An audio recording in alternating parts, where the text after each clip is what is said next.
So I was watching a video by mymiseryandme, and he was trying to dismiss speculation as not necessarily dangerous. It's not thought crime, but it is kind of worthless, useless. It can't possibly ever lead one to the truth, because it's merely subjective. It's personal. It's it's not scientific, right? It's not based on anything objective. It's not based on a sort of dispassionate consideration of our situation and of our evolutionary origins. That's my misery and me's perspective. I think, though, this dismissal of speculative thought or philosophy or spirituality or theology or whatever as merely personal kind of misses the point. And the point is that, well, first of all, there is really no such thing as objective knowledge, scientific knowledge that rises above mere cultural belief or wishful thinking.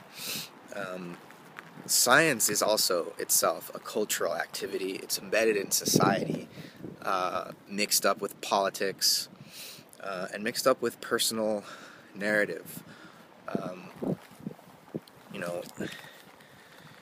Evolutionary theory is highly speculative. It's based in observation, but it's based on a lot of inferences about observations. Sound inferences in many cases, I think. But still, it's evolutionary theory and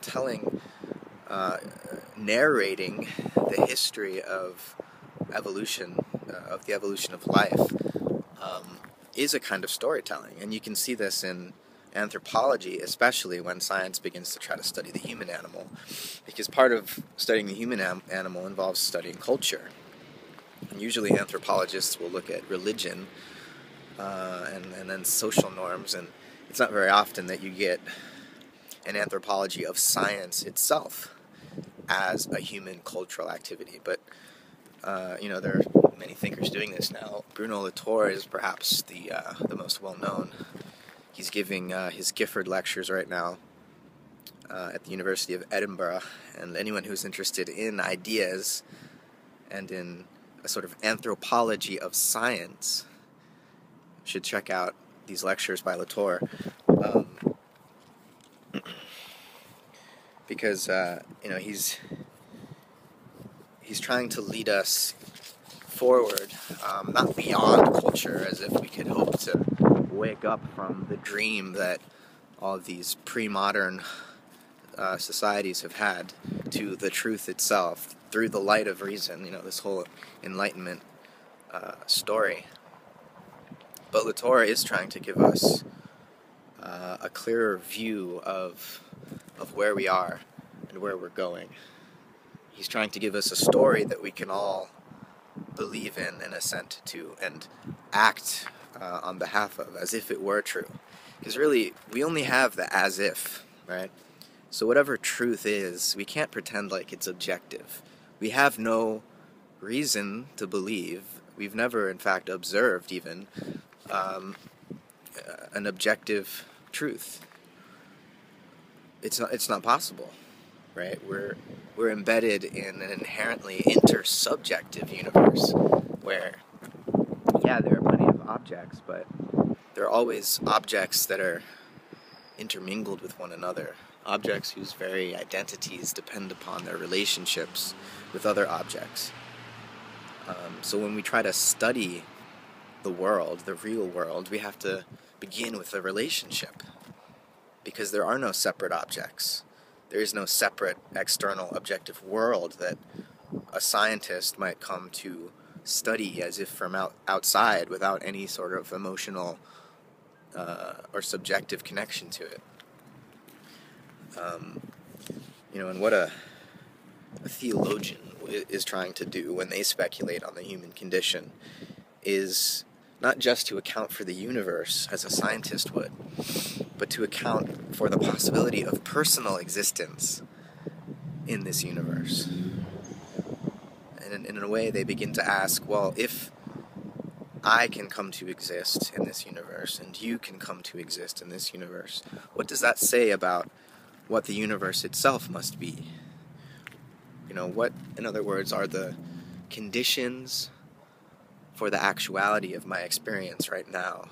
What are the physical conditions for the actuality of my present conscious existence? And when you start thinking like that, it leads you to certain forms of religious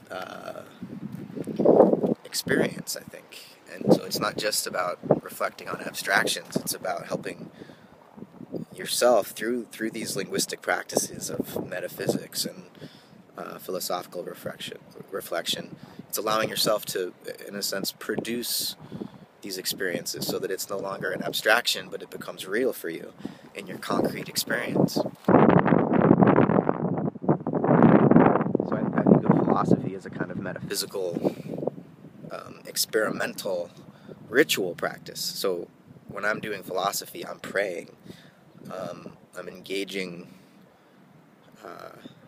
someone else in conversation, or I'm engaging just a piece of paper with my pen and praying to who? Well, to Athena, to God, to Sophia.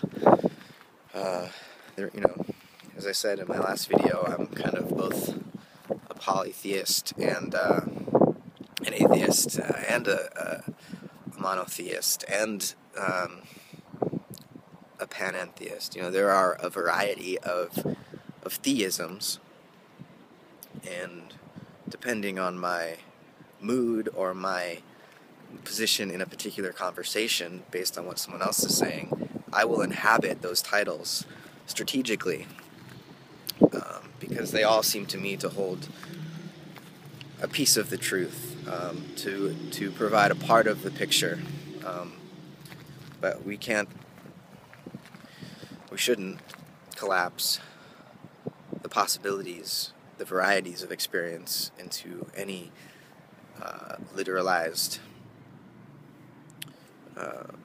form of thinking or shape of consciousness. We gotta dance, we can't get stuck in one position. So yeah, thanks for listening.